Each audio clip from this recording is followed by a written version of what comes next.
We were pioneers. We were unique. We were restless pursuers of our dreams.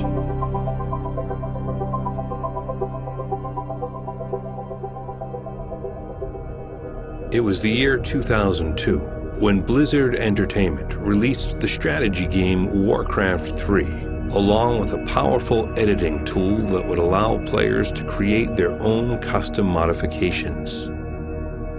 What started out as one game turned into thousands. But it was only one of them that stood out. A young individual by the name of Yule picked up on ideas of previous modifications and created his own. He called it Dota, Defense of the Ancients. Dota was a mod or a custom map to Warcraft 3, and I think it went as far back as the early Aeon of Strife to StarCraft and everything, so it's probably been there a lot longer than just starting in 2003, but that's where it started gaining popularity. Dota came from a community which had a whole lot of different games, and then they just came up with this wonderful mode. Like, it's just the simplest thing in the world to have Fortress versus Fortress and a couple of heroes in between. And when Dota All-Stars came together, it was a combination of all of these different types of ideas that people had around this game mode, and piled it all into one big thing which has been refined over the years. The idea behind Dota was adapted by many others who created their own different versions of it. Some even combined the many into one. But each of them only worked on it for a short period of time, leaving it for others to continue. It wasn't until 2005 that it rapidly gained popularity, when yet another individual called Ice Frog picked up the development and took the chance to devote his life to the game. But what made his work so successful, as opposed to all the others who had tried their best before him? He listened. Talking to hundreds of different people every day, asking questions, seeking advice, he skillfully condensed the feedback to produce the game the community wished for. The one outstanding feature Dota has is the fact that there's one guy working on it who's in very close contact with especially the professional scene, but also has an entire team of beta testers, Ice Frog. And he's always monitored the competitive scene especially very closely to find out what works, what doesn't work, and he continuously release these new updates that make sure that the game is balanced, the game is fun, the meta game develops and everything. And I think that's a big integral part of why this game is so much more successful than a lot of other games, even though there was technically no developer behind it for the longest time, only for the past 4 years or so. And he still managed to get a bigger player base than most other titles. While the community around Dota grew into the millions worldwide, its commercial success remained in the dark. The hard evidence that these player numbers existed was missing. But the community kept believing and did its best to push the game towards being accepted by the public. A bunch of online tournaments at the time then started to get interested in Dota and realized that there was a big market here that was unexplored, but it wasn't an e-sport the same way Counter-Strike or Warcraft and so forth were. During Dota 1 days for tournaments, they were very, very sporadic. I think the only consistent thing that was out there was Farm for Fame and the Dota League. But that was all European Dota. In Southeast Asia, we had something called the Asian Dota Championships, which was played a lot.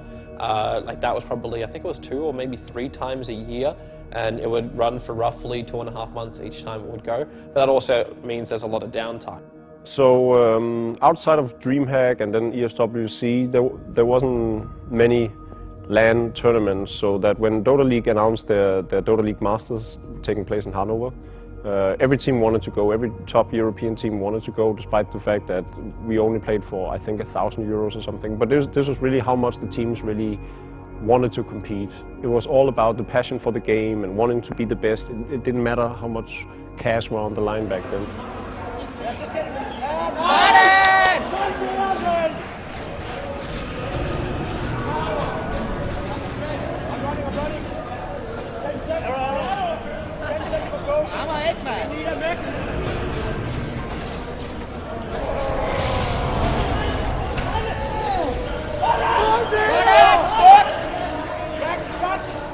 So I think the true juggernauts of that time, King Surf International, SK Gaming, MYM, and so forth were there. There were teams from the Czech Republic, and we had teams from France and everything. There was teams from all over Europe, and it had the very best teams of Europe as well. Just playing for, 1,000 for first place that I believe went to King Surf International. Some stars of today are actually from that team, or at least Kuroki is. I can't remember any other players, maybe Poppy as well. Now playing on Team Secret. And then I took second place with MYM. We had Hani, who has been on Fnatic for the longest time, and I think all the other players of that lineup has now retired since then. And then SK Gaming, of course, with Loda and Ake. So there's definitely a lot of high-profile players of today that were as good back then. They were on top back then, and they're on top now, and they've stuck with the game for the past decade. Without a publisher and just a private individual behind it, no one in the scene was able to make any money. Community websites could make a few $100s through advertisements, which was just enough to pay the servers, but it took hundreds of volunteers to keep them running. And especially the players who saw their chance in competing professionally were struggling. Well, back then there was no money to be made, right? I just played the game because I enjoyed it. That was the most important thing. I don't think you can go into something and, you can't go into the music industry and say, I want to make money with it. It's the way it works is the most successful people, they really love doing music, and then they just start doing money with it. It's just how it goes. The teams never really had big enough sponsors. Esports was never big enough that you'd have some big company come to you and say, okay, we will pay $2,000 a month to every player that has their badge, our logo as a badge on their shoulder. These days that can happen, but back in those days it was almost impossible. By the time Dota 2 hit the community, I think I had student loans for around $30,000. We made no money when we first started commentating. We spent so much. It's not like these days when you've got things like Twitch, who will give you money for streaming. And they take care of all the server hosting and everything else like that. And it's like, well, just keep playing adverts and we'll give you a share of the revenue which is created. The server costs back then were insane. Even just the audio servers. You were paying a substantial amount a month just to have these servers up, even if you weren't using them. And then the video servers, you paid by the bandwidth. So the more people that watched, the greater it was for you, because you're like, yes, we've got more people watching, but 20 people could suck your video server dry. And you're like, well, okay, I've now just managed to spend like $10,000 in the space of 2 weeks because people are watching my video live stream, where you would pray you can get $10,000 worth of revenue when people are watching your stream these days. But money was not the only issue. The game's technology had grown old over the years, and IceFrog was limited to the Warcraft 3 engine, letting him improve and develop Dota only so far. That was hard times. When someone disconnected from the game, there was no reconnect option like we have nowadays. So that was pretty tough. And something that if you've been in the game for a long time, you can definitely remember the atrociousness of having to play on a server located in New York, for instance, when you're a European and you're playing in 2005. That would be a horrendous experience. It wasn't until October 2010 5 years after IceFrog had picked up Dota, that the loud calls of the community would resonate through the internet. IceFrog and Valve announced the successor, Dota 2. It meant the world to everyone involved.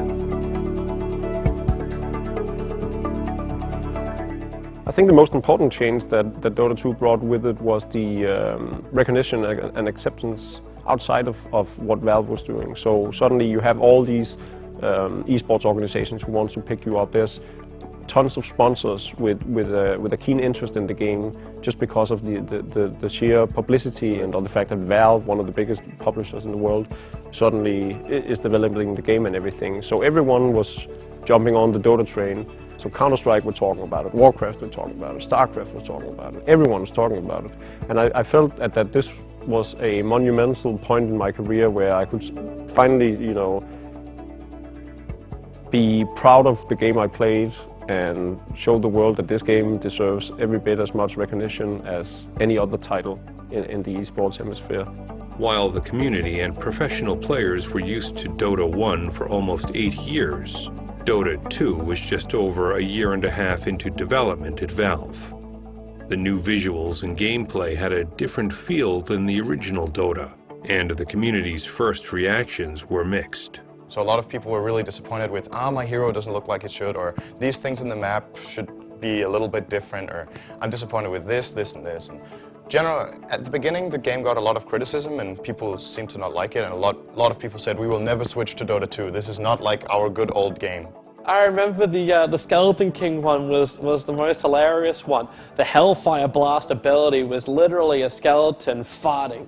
Like, that was his first ability icon, and they had so much fun with these initial things. I actually kind of like the initial joke ones that they made more than I do the current ones right now. But it was really funny because they just had the Valve placeholders. It was quirky, it was funny, it was all this kind of jazz. When I first got better key, I was sitting in my studio in Cyber Arena in Kiev, and I was not allowed to show the game to anyone. I signed DNA, but of course I showed it to our stream director, to Alexander, and we were sitting together downloading Dota, and we were like in closed studio, and we launched Dota. It was like, wow, the first game I played was just started the game. I chose the Leshrac, and it was like, oh my god. It was so terrible. Like, all the trees were so bad, all the graphics were so bad, and I played 15 minutes and closed Dota, like, okay, forget about it, it's a bad game and they're not gonna make it much more better. But 1, 2, 3 more months, more weeks, and before TI 1 it was actually playable and even watchable. But the announcement that Valve made in August 2011 swept everyone off their feet. $1 million in prize money for the first place of a computer game tournament. It felt like it was Valve's way of saying thank you to the community that worked so hard for so many years. They had turned Dota 1 into Dota 2 and showed it to the public for the very first time. The International. The International really grew out a conversation between people on the Dota 2 team. IceFrog thought it would be a good idea if we tried it out. And we tried to think of how you reward people for what the different things they bring. And it seemed like the professional players were generating a lot of value for the community. So the International One grew out of that idea of how can we return to them some of what they've already given to the community. I can kind of remember a meeting where we're like, well, how are we going to show this game off to people now that we're ready to ship it? And then somebody probably said, I wonder if we could run a tournament. And then somebody probably said, let's make the prize pool really big. And it just kind of grows from there. Next thing you know, a designer's coming up with a name for it and building graphics, and then we're on a plane to Germany. When I first heard about the International, there was like this sense of euphoria because it wasn't just, even if it was $50,000, I'd be like, wow, that's really, really cool. I can't wait to play for this. Then they announced that it was $1.6 million, and you were just like, what?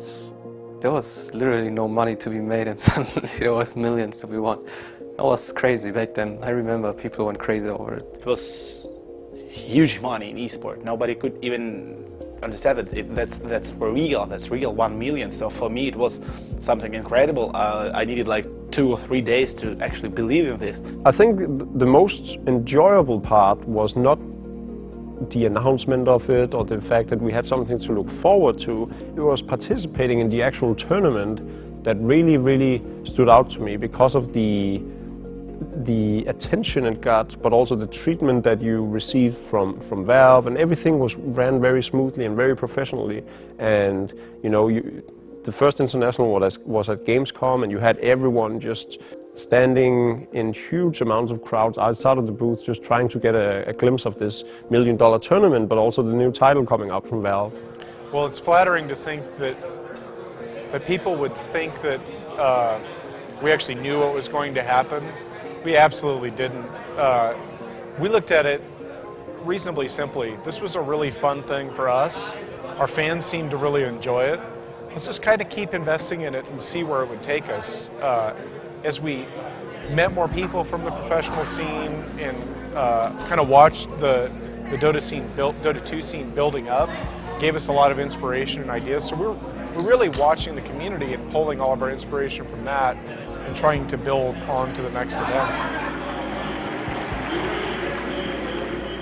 A lot of people who come into it now might not realize, because they see these tournaments and they're like, wow, there's so much money, so the players are playing for a living, which of course we are at this point. But back then, for us, it was a hobby that we took to the next level. Right now there are so many more avenues. It's not only teams providing salaries, which is of course really good for the players because they get this safety net even if they're not performing really well, but also they can create item sets that net people money. Item sets can get 6 figures if something does well, so sometimes you can, as a player, some players could potentially make more money out of selling items than from winning prize tournaments, right? And from that you can actually get a sustainable income as well.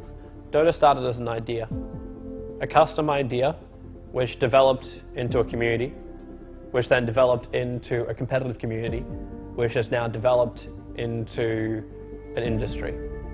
Nowadays, you can actually make a living out of it. Player, organizer, whoever you are, if you want to be part of esports, if you're ambitious, you can actually make a living out of it nowadays. So it's definitely a success.